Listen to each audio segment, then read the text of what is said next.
Hello students, for SST 10th, there is a choice between the making of a global world and the age of industrialization.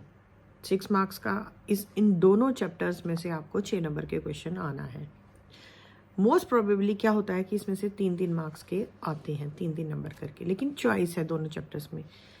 According to me, मतलब मुझे जैसा लगता है कि the making of a global world is little bit harder chapter as compare to the age of industrialisation. So I will only guess questions from your textbook only. ठीक है, तो इस चैप्टर के मैं आपको ऑब्जेक्टिव्स नहीं share करूंगी, क्योंकि जो मुझे लगता है कि मैक्सिमम बच्चे जो हैं 4th चैप्टर को प्रेफर करेंगे at the age of industrialisation. ठीक है, तो इसमें मैं आपको सिर्फ जो आपके बुक में है इम्पॉर्टेंट उनको शेयर करूंगी. लाइक आपको write a note to explain the effects of the following: the British government's decision to abolish the corn law, the coming of rinderpest to Africa, the death of men of working age in Europe because of the World War, and the Great Depression on the Indian economy, the decision of MNCs to relocate production to Asian countries. ठीक है, और इसमें एक और question है: explain the causes and impact of great depression. ये आपकी जो टेक्स्ट बुक के इम्पॉर्टेंट क्वेश्चंस हैं वो मैंने आपके साथ शेयर की हैं. अब जो नेक्स्ट चैप्टर है आपका द एज ऑफ इंडस्ट्रियलाइजेशन, इसमें सबसे पहले तो आपको क्या करना है, जो आपकी टेक्स्ट बुक के women workers in Britain attack the spinning jenny, वो इम्पोर्टेंट क्वेश्चंस की सीरीज में आता है. The port of Surat decline by the end of the 18th century. The East India Company appointed gomastas to supervise weavers in India. Explain what is meant by proto industrialisation. जो इसमें बाकी J&K से related questions हैं वो आपको करने ही हैं. देखो बेटा, अब बात ये है कि यहाँ पे जैसे कुछ बच्चे कमेंट्स में ही पढ़ते हैं कि बच्चों का कहना है कि सभी करके चले जाओ. वो तो आपकी कैपेबिलिटी के ऊपर डिपेंड करता है. हम आपसे कभी भी कुछ नहीं करेंगे as a teacher, as a parent. आपके पेरेंट्स, जब आपकी मम्मी आपके पास बैठी होगी, अगर आप उनसे शेयर करोगे बात को कि कौन सा करना चाहिए, तो वो कभी भी नहीं आपको बोलेंगे कि आपको छोड़ के जाओ. ठीक है ना, वो तो कहेंगे आप पूरा ही प्रिपेयर कर लो, कि आप सारा याद करके चले जाओ.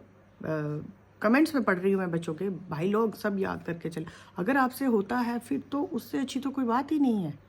ठीक है ना, लेकिन मैंने सब बच्चों को साथ में रख के मैं ये वीडियो बनाती हूँ. मेरे पास एवरेज बच्चे भी हैं, इंटेलिजेंट भी हैं, बिलो एवरेज भी हैं. मुझे उनको देख के उनको साथ लेके चलना होता है. ठीक है बेटा, तो आप अगर पूरा करना चाहते हो आप पूरी बुक को करो, क्योंकि मैं तो चाहती हूँ कि 100 में से 100 सभी ले, सिर्फ कश्मीर से ही नहीं, सारे बच्चे 100 में से 100 ले. ठीक है, तो अब आपकी बारी आती है ये इसकी ऑब्जेक्टिव टाइप क्वेश्चंस की, द एज ऑफ इंडस्ट्रियलाइजेशन में से. During the dash movement nationalist asked people to boycott foreign cloth. कौन सी मूवमेंट के दौरान, कौन से आंदोलन के दौरान जो थे ये हमारे राष्ट्र क्रांतिकारी जो थे, उन्होंने बोला था कि जो लोग फॉरेन अपने देसी कपड़ों को यूज़ करने के लिए बोला गया था, स्वदेशी वस्त्रों को चूज़ करने के लिए, और फॉरेन के विदेशी कपड़ों को मतलब बायकॉट करने के लिए बोला था. वो कौन सा मूवमेंट था? उसके बाद spinning jenny was invented by dash. James Hargreaves invented spinning jenny in dash. Seth Hukumchand set up the first Indian jute mill in dash. The East India Company appointed dash to supervise weavers in India. किसको appoint किया था उन्होंने? Again, when did the first World War break out? How many workers right there in Indian factories in 1901? When was the first cotton mill of Ahmedabad set up? The first World War was mainly fought in. ठीक है, तो इस तरह ये कुछ जो हमारे objective types हैं, तो चाहे वो फिलिंग द ब्लैंक्स की उसमें आ सकते हैं या ट्रू फॉल्स में भी आपसे पूछा जा सकता है. लाइक जैसे ट्रू फॉल्स में ऐसे करके पूछा जा सकता है कि spinning jenny was invented by James Hargreaves. तो ये ट्रू है या फॉल्स है, तो दिस स्टेटमेंट इज ट्रू। लेकिन यहाँ पे भी आपसे पूछा गया था, यहाँ पे है ना, यहाँ पे इसको आज उसमें 4 ऑप्शन दिए होंगे आपको, वैसा भी पूछा जा सकता है। लाइक जिस तरह एक और मैं आपके सामने पढ़ती हूँ, during swadeshi movement nationalist ask people to boycott foreign cloth, true है या फॉल्स? कौन सी मूवमेंट? स्वदेशी मूवमेंट। जब स्वदेशी मूवमेंट, तो ये भी ट्रू है।